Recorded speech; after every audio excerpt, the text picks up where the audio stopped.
जय हिंद दोस्तों। वीडियो शुरू करने से पहले आपसे रिक्वेस्ट है कि अगर आप कोई वीडियोस पसंद आते हैं तो चैनल को सब्सक्राइब करके बेल नोटिफिकेशन के बटन को भी ज़रूर दबाएं ताकि आपको जैसे ही लेटेस्ट न्यूज़ पर वीडियोस बने आपको नोटिफिकेशन मिल जाए। तो आइए शुरू करते हैं आज का ये वीडियो।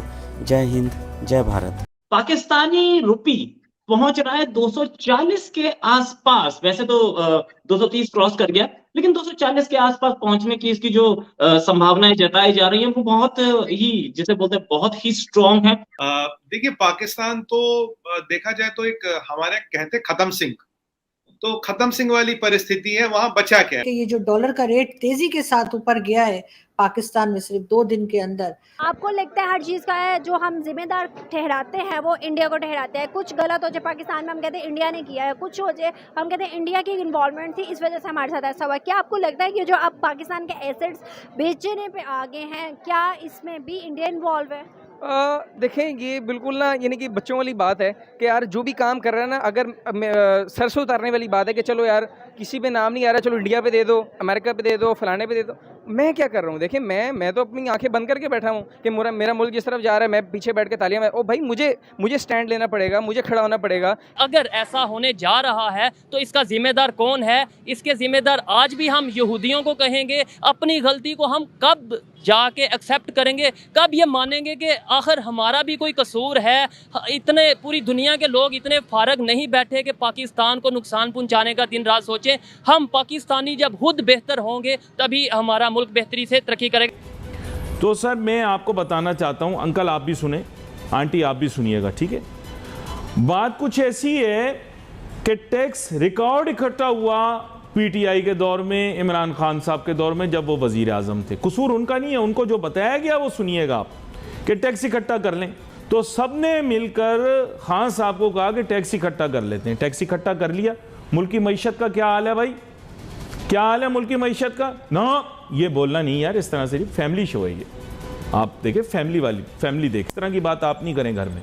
अगर यही बात है तो इमरान खान साहब हमें ये बताएं कि जो आज तक डैम के पैसे आए वो कहाँ गए? वो करतारपुर में जो अभी तक उसने प्रोजेक्ट स्टार्ट किया हुआ था वो सारी आवाम से उसने 1-1 रुपया फंड, 10-10 रुपये फंड, कोरोना वायरस के फंड, वो सारे फंड वो कहाँ गए?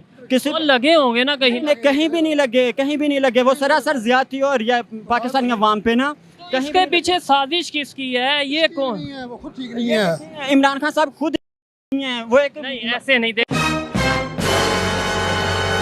ना, ये बोलना नहीं यार, इस तरह से फैमिली शो है ये। इमरान खान साहब खुद नहीं है। वो एक नहीं, ऐसे नहीं देख। अभी ये जो मियां शहबाज शरीफ है, ये लेने के लिए मुल्क से बाहर गया है, सऊदीया गया, चाइना गया, सब तरफ गया, लेकिन किसी ने इसको पैसे नहीं दिए, क्योंकि कोई भी बंदा इन पे एतबार नहीं करता। क्योंकि करप्ट लोगों पे कौन एतबार करेगा, कौन पैसे इन लोगों को देगा?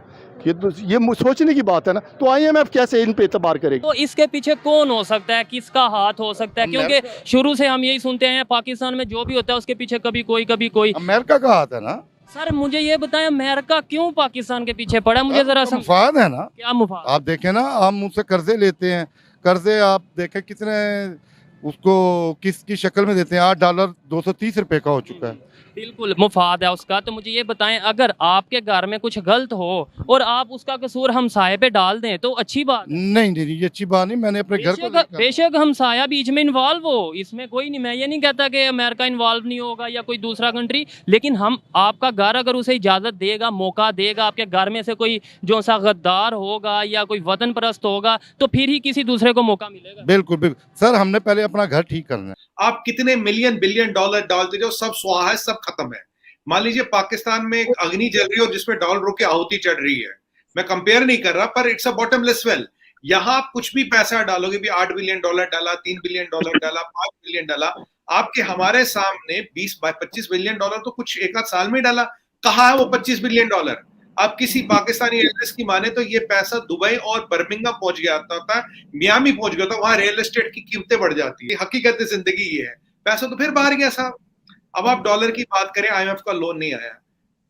450-500 रुपए किलो आटा, 500 रुपए चावल, 2500 रुपए किलो मीट, 250 रुपए का पेट्रोल, 250 रुपए का डीजल। और अगर ये डॉलर की आप ब्लैक मार्केट में ट्रेडिंग करें तो 250 के आसपास पहुंच गया होगा, अब तो 245 के आसपास। तो और ये एंड नहीं है, ये अभी बिगनिंग है। वो ये तो महंगाई खत्म करने के लिए आए थे, लेकिन इन्होंने तो महंगाई तो खत्म नहीं की, अलबत्ता हमें जलील कर दिया।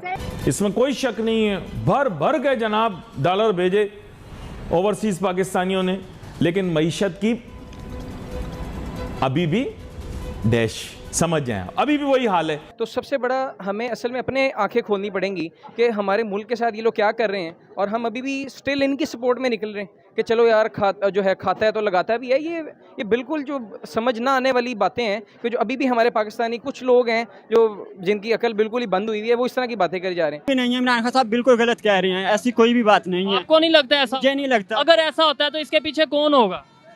नहीं, देखें अगर ऐसा है भी है, बात है, देखें इतने बड़े लेवल पे वो बात कर रहे हैं, वो फजूल में तो नहीं कर रहे होंगे? नहीं, वो सरासर गलत कर रहे हैं। मैं तो सरासर यही कहूँगा कि इमरान खान साहब गलत कर रहे हैं जो भी। मैं बेसिकली आपको बताना चाहता हूँ कि ये सरासर ज्यादती है, क्योंकि बेसिकली ये चोरों की हुकूमत आ चुकी है। इन्होंने पहले भी ये बहुत ज्यादती की है इस मुल्क के साथ, अभी भी ये ज्यादती कर रहे हैं। जितने एसिड, जितनी इनके एहसासें हैं ये गिरवी रख के, क्योंकि इनके पास पैसे टोटली ख़त्म हो चुके हैं।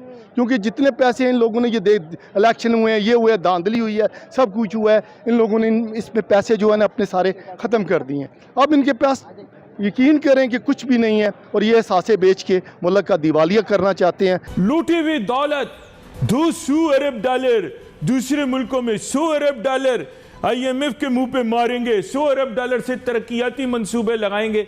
एक फाजिल साबिक वजीर कहा करते थे ना इसी तरह की कुछ बातें। 3.5 साल का टाइम लगा, उसने एड़ी चोटी का जोर लगा लिया, कोई लूटी हुई दौलत नहीं आई। नियाजी साहब को तो एक बहुत बढ़िया आपने देखा होगा, क्या ज़मीन मदीना क्या कहते हैं आजकल वो उसको, पाकिस्तान को रियासत मदीना। रियासत मदीना में, देखिए उर्दू मेरी थोड़ी कमजोर है, रियासत मदीना। और पैसा कहाँ से आता? मदीने वालों से मांगते हैं। और अभी MBS का आपने बयान सुना था? MBS ने बोला देखो आपको यहाँ हज करना आपका स्वागत है, पर अगर आप यहाँ आके इंडिया के खिलाफ कोई बकवास करोगे कोई भी, या कोई, मैं उसको बर्दाश्त नहीं करूंगा। उस मुसलमान को उठा के, MBS ने कहा, उठा के मैं जेल में डाल दूंगा। आप इंडिया से हो, पाकिस्तान से, अगर आपको यहाँ हज करना आपका स्वागत है, करिए, बट अगर आपको यहाँ एंटी इंडिया प्रोपेगेंडा करनी है, if you use my soil I will put you in jail. ये MBS ने बोला। मैंने पाकिस्तान मीडिया में पूछा, मैंने कहा इस पे कोई प्रतिक्रिया आपकी?